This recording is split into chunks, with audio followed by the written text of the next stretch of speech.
suis Bonnie Soubise et bienvenue dans une nouvelle vidéo sur ma chaîne qui cette fois-ci est un peu différente puisque je ne vais pas vous parler de la généalogie de ton armoire, mais je vais faire une vidéo avec Coralie qui a une chaîne qui s'appelle Vétudor. Voilà. Tu peux le présenter. Vétudor, c'est une chaîne que je viens de lancer qui fait partie d'un projet un peu plus global où en fait j'organise des ateliers de réparation de vêtements pour vous informer sur la mode, sur l'impact de la mode et comment on peut agir pour consommer mieux, plus responsable. Et voilà, les vidéos en fait c'est des petites vidéos de réparation, c'est des vidéos d'information et voilà. Alors, le but de cette vidéo, c'est une vidéo informative sur notre consommation de la mode actuellement. On voulait parler de la fast fashion et son impact notamment sur notre planète et également sur les gens qui travaillent dans cette industrie. Alors la fast fashion, c'est simple, c'est toutes les grosses enseignes chez qui on va acheter nos vêtements. Ça comprend H&M, Zara pour les plus connus. En fait, fast fashion, c'est un petit peu comme l'idée du fast food, mais pour la mode. C'est Donc ça. en fait, c'est tout ce qui est vêtements pas chers, faits en grosse quantité. Et fabriqué vite, avec une qualité médiocre. Voilà. C'est notre raisonnement en fait par rapport à notre consommation à nous quant à la mode. Et moi, ce qui m'a fait ouvrir les yeux, notamment, c'est le désastre du Rana Plaza. Rana Plaza, il y en a peut-être parmi vous qui en ont entendu parler. Il y a eu un film super chouette sorti sur le sujet il y a quelques années qui s'appelle The True Cost, qui est né en fait après cet événement catastrophique. Le Rana Plaza s'est effondré, c'était une usine avec des travailleurs, oui, c'était au Bangladesh. Voilà, c'était au Bangladesh, travailleurs de H&M, Zara, oui, grandes enseignes, et voilà. Le bâtiment s'est effondré, tuant plus de 1000 personnes.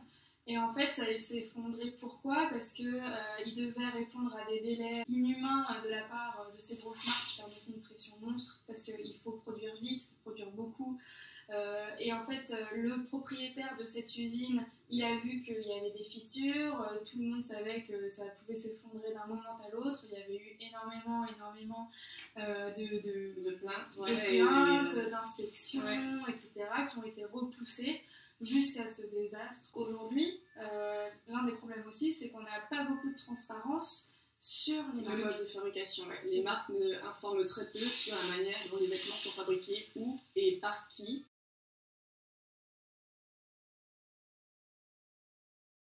Il y a un mouvement qui est né sur Instagram, je ne sais pas si vous l'avez vu, c'est Who Made My Clothes.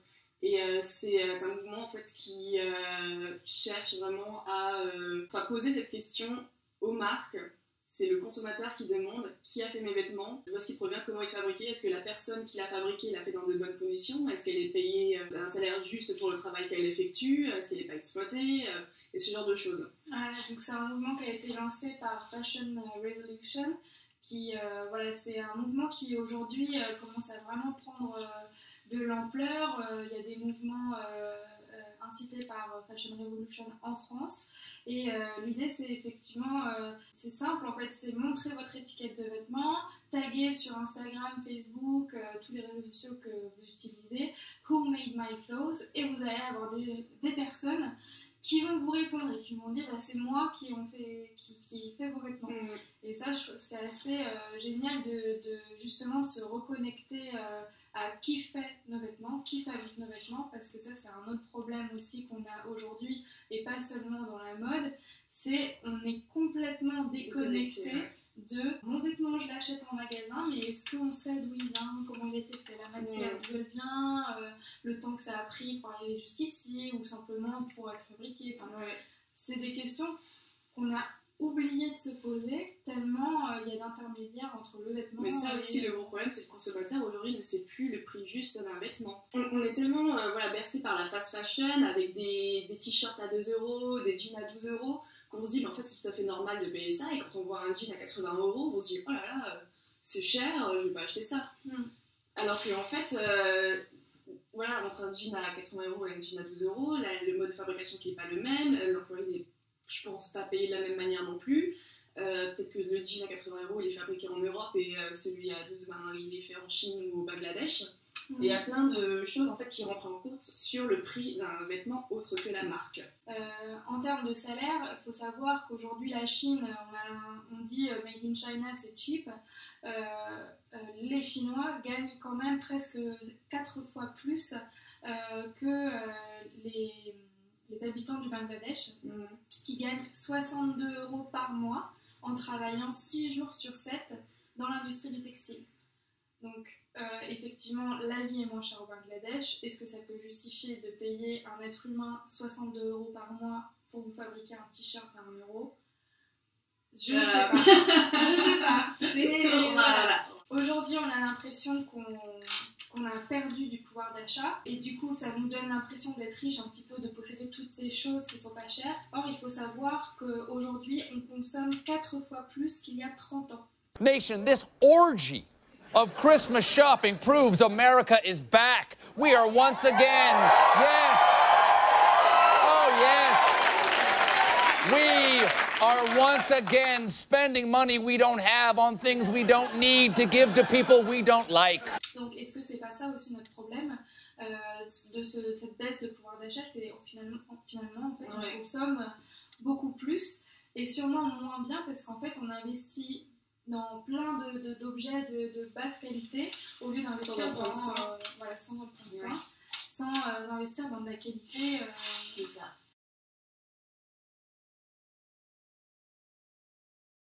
Pas oublier aussi, juste pour parler de chiffres, que l'industrie de la mode est la deuxième industrie la plus polluante après l'industrie pétrolière.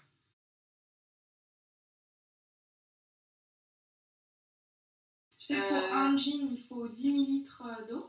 Pour produire un seul jean, il faut 10 millilitres d'eau. Donc c'est sans compter les lavages en machine que vous allez faire vous après l'avoir acheté. C'est 10 millilitres d'eau, c'est 75 grammes de pesticides, c'est 2 kg de coton et c'est aussi tout un tas d'engrais chimiques pour produire le coton. Sans oublier si le jean est délavé, des acides qui sont utilisés, qui sont extrêmement nocifs pour la planète et pour ceux qui utilisent ces produits lors de la fabrication.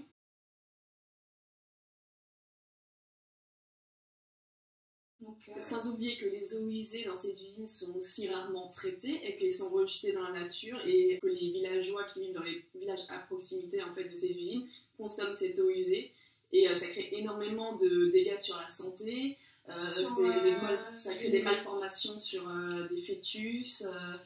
Et même sur les poissons et la vie marine, ça détruit tout. On entend beaucoup parler de notre consommation, déjà par rapport à la viande, mais aussi le fait que maintenant il faut consommer bio, il faut consommer bien, et c'est très bien, hein, moi je dis pas que mais mis à part ça, la mode, j'ai l'impression que les gens ont tendance à jouer un peu l'autruche, à dire non, je ne vois rien de ce qui se passe, et ça t'intéresse pas en fait de savoir, alors qu'il y a quand même des vies humaines qui sont un peu en jeu là-dedans. Il y a eu des morts à cause de la fast fashion. C'est vraiment, on est encouragé à consommer de plus en plus et les réseaux sociaux sont aussi en train d'engranger tout ça dans le sens où, ne serait-ce que sur Instagram, on aura toujours les vêtements d'une blogueuse, d'une Instagrammeuse qui seront là pour te donner envie et te pousseront en fait à la consommation. Voilà. Et puis il faut savoir que dans les bureaux de stylistes, on dessine des vêtements pour qu'il y ait des sorties de fringues toutes les semaines en magasin. Chez Zara, vous y allez tous les lundis, vous voyez bien qu'il y a des nouveautés. Donc c'est dans ce genre d'industrie, je sais parce que je le dis comme ça, mais je bosse pour une compagnie de fast fashion. Donc du coup en fait, ça a l'air un peu hypocrite le fait que je fasse la morale alors que je bosse dedans. Mais il faut que... C'est une infiltrée. Ouais. Je suis la taupe. Non, et tout ça pour dire en fait que du coup j'ai vraiment un œil sur le déroulement de ce genre de choses.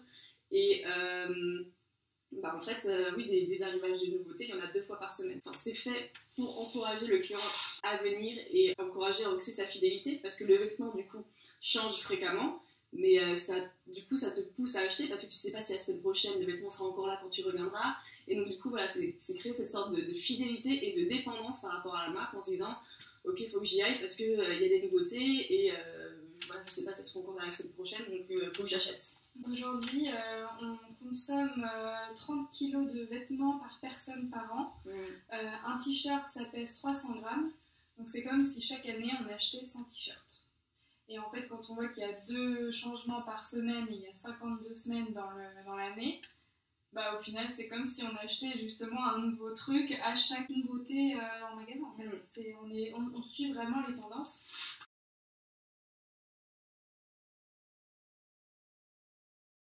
Alors, vous allez vous dire, oui, alors c'est bien beau de poser des problèmes, mais qu'est-ce qu'on fait maintenant? Alors moi, en fait, on va parler déjà de nous, ce qu'on a fait à notre échelle pour améliorer notre consommation. Et on va vous donner des idées, en gros, et comment mieux consommer la mode. Alors j'ai ici une pyramide qui représente la consommation éthique. Et ça commence au bas de la pyramide, du coup, il est écrit « Préfère et prends soin des vêtements que tu possèdes déjà ». Donc ça revient au fait de dire les vêtements, on a tendance à les maltraiter énormément. On n'accorde pas de valeur et d'importance à un vêtement de nos jours et du coup c'est dommage. Donc voilà, ça, quand tu achètes un vêtement, essaie d'en prendre soin. Pour en prendre soin de ces vêtements, il y a la machine à laver. C'est tout bête, mais finalement suivre l'étiquette de votre vêtement et le laver à la bonne température, le bon essorage, le bon mode, ça peut tout changer de la durabilité d'un vêtement. Ça peut éviter qu'il bouloche, qu'il rétrécisse, qu'il change de couleur, tout ça. Après, apprendre à réparer, c'est pas si compliqué. On peut réparer sans machine à coudre, avec une petite aiguille, on peut recoudre des boutons, recoudre des boutonnières. Il y a des tutos pour ça. Voilà, il y a des tutos YouTube si vous cherchez des tutos YouTube pour ça. Ensuite, le deuxième palier de la pyramide, c'est achète moins, choisis mieux et n'achète seulement des pièces que tu aimes à 100%. Donc ça, en fait, ça implique de ne plus faire d'achats compulsifs, ce qui peut être très compliqué parce que même moi, ça m'arrive de faire encore ce genre d'erreur et je m'en veux tout le temps quand ça m'arrive. Non, moi j'ai fait ça. Déjà, si vous faites ça, vous allez déjà faire des économies pour acheter des pièces de meilleure qualité. Ce qui aide, Pinterest, c'est un super outil parce que en fait, à force de se faire des boards et à se dire ouais, ce style-là, ça me plaît, et à définir un petit peu les vêtements dont on a vraiment besoin, quand on arrive en magasin, on a ces images en tête et donc ça peut guider vers l'achat vraiment utile. Et la dernière fois, je suis allée dans une friperie, je savais exactement ce qu'il me fallait et je suis ressortie avec exactement ce qu'il me fallait. Ça m'a demandé de l'effort, mais voilà, c'était... Après, ça implique aussi de se connaître soi et de se connaître ses goûts. Voilà. Et je sais que c'est pas évident, notamment quand t'es jeune. Je parle en connaissance de cause, vu qu'à une période, je portais des sarouels. Donc, on part de loin. Une photo. Mais oui, en fait, je sais que quand t'es jeune, on est assez influençable et qu'on a envie un peu de porter ce que les copains portent au collège et autres. Et ça peut être compliqué et que c'est souvent à cette période-là qu'on est le plus sensible aux tendances et à la mode. En tout cas, si vous avez la vingtaine comme nous, vous êtes déjà plus enclin à connaître vos vrais goûts, ce que vous aimez porter, à savoir ce qui vous va ou pas, et donc du coup à faire les bons choix, en tout cas niveau mode. Ouais. C'est vrai que ça prend du temps de connaître son corps, de l'apprécier et de savoir ce qui lui va. Donc ça peut être compliqué de faire les bons choix au début. Mais c'est vrai qu'une fois qu'on le sait, c'est top. Ensuite, le troisième palier de la pyramide, choisis des vêtements qui sont de haute qualité et durables. Il vaut mieux acheter moins de vêtements mais de meilleure qualité. Donc choisir plutôt un jean peut-être plus cher mais qui va durer, plutôt qu'un jean vraiment moins cher, mais au bout d'un mois, le truc sera juste complètement déformé et donc plus portable du tout, quoi. Oui, c'est important d'investir dans des marques durables. Aujourd'hui, on peut se poser des questions sur quelles sont les marques durables, parce que quand on se fie au prix élevé, ça ne veut pas forcément non plus dire qualité. C'est vrai. Donc on peut être biaisé par ça, et le durable, en fait, il faut aller vers les marques qui, depuis des années, ont réussi à témoigner d'une qualité sans avoir besoin de coups de pub ou... c'est des marques en fait qui sont restées, qui ont survécu des dizaines et des dizaines d'années, qui sont relayées par vos amis, par votre famille, parce que c'est des marques qui sont portées, reportées et qui durent. Ensuite, bon, on passe au quatrième palier de la pyramide. Achète vintage ou de seconde main. Moi, je suis le genre de personne qui a encore un peu de mal avec le vintage, dans le sens où j'ai beaucoup de mal à m'imaginer dans le vêtement. Et déjà à me retrouver, en fait, faut vraiment avoir la patience en fait, de fouiller dans les boutiques vintage, et c'est un truc que j'ai pas forcément quand j'y vais, à part si je veux chercher un truc particulier. Genre, je m'étais acheté une veste en jean, je savais que je voulais une veste en jean, voilà, je suis allée dans une boutique vintage, j'en ai trouvé une, mais en dehors de ça, c'est compliqué en fait, encore pour moi. C'était un peu compliqué pour moi aussi, et pendant très longtemps, j'avais cette image de la friperie, c'est des vêtements sales. Je l'ai eu encore il y a peut-être 5 ans, j'avais encore cette image-là de la friperie. Ce que j'ai plus du tout aujourd'hui, parce qu'à force, finalement, je vois des gens qui le portent très bien, et puis ça devient un peu plus à la mode, et puis c'est des idées qui n'étaient pas forcément fondées. Et aujourd'hui, c'est vrai que j'ai ce problème-là aussi dans certaines friperies. Je trouve ça super compliqué de trouver des vêtements qui nous vont. C'est déjà compliqué de se dire je vais en magasin avec une idée en tête, mais en fait ça nous ferme aussi des portes quand on arrive en friperie, parce que notre idée est tellement précise que ça devient super compliqué de trouver. Il y a une friperie à Paris, donc la friperie Épisode, que j'ai trouvé géniale pour contrer ça, parce que c'est vachement bien trié, organisé. Les jeans sont avec les jeans, les vestes sont avec les vestes. Donc si on a une idée en tête, moi je savais que je voulais un jean, je vais rayon jean. Je regarde tous les jeans qui me plaisent, je vais essayer un maximum de choses en cabine, et j'ai eu la chance de trouver une petite perle. Donc voilà, je suis super heureuse, parce que c'est assez libérateur de rentrer dans cette friperie, parce que c'est trié. Donc du coup, après le 5e palier de la pyramide qui reste, c'est support des... Support. Non, du coup, je lis en anglais, mais voilà. Le 5e palier de la pyramide, tout en haut, c'est supporte des marques éthiques. On va vous mettre toutes les marques qu'on connaît éthiques dans la barre de description si ça vous intéresse, et on vous invite également à, si vous en connaissez, à les mettre dans les commentaires et à les partager aussi, parce que nous ça nous intéresse, et je pense que ça m'intéressera beaucoup. Donc ça nous intéresse si vous avez ça. Alors avant de finir cette vidéo, moi je voulais juste rajouter un truc. L'appel que je voulais faire aux youtubeuses, c'était, si possible, de ne plus faire de vidéos haul fast fashion. Parce qu'en fait, les youtubeuses ont aujourd'hui une très grande influence, notamment sur les jeunes.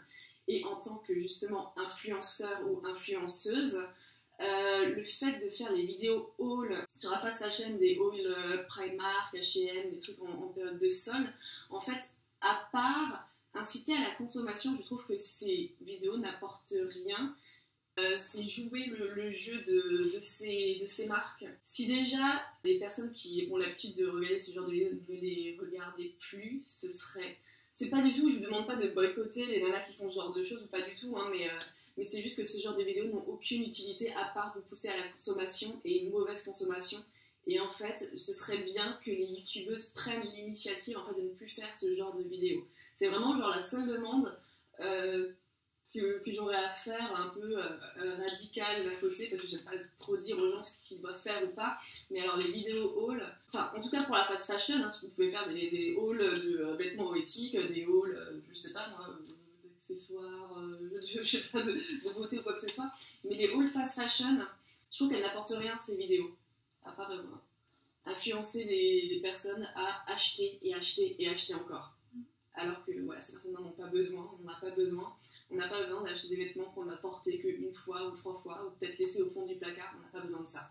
Donc, si vous êtes influenceuse et que vous avez envie de faire un pas et de consommer mieux, arrêtez de faire des vidéos haul fast fashion, ce serait vraiment déjà énorme. Donc voilà. Du coup, on va vous laisser là-dessus. J'espère que cette vidéo vous aura plu. On vous invite à laisser des commentaires, à laisser vos impressions, à nous dire si cette vidéo déjà vous l'avez aimée, si vous en voulez d'autres peut-être, et à nous laisser votre avis là-dessus. Je vous dis à bientôt et merci Coralie d'avoir participé à ça. Au revoir.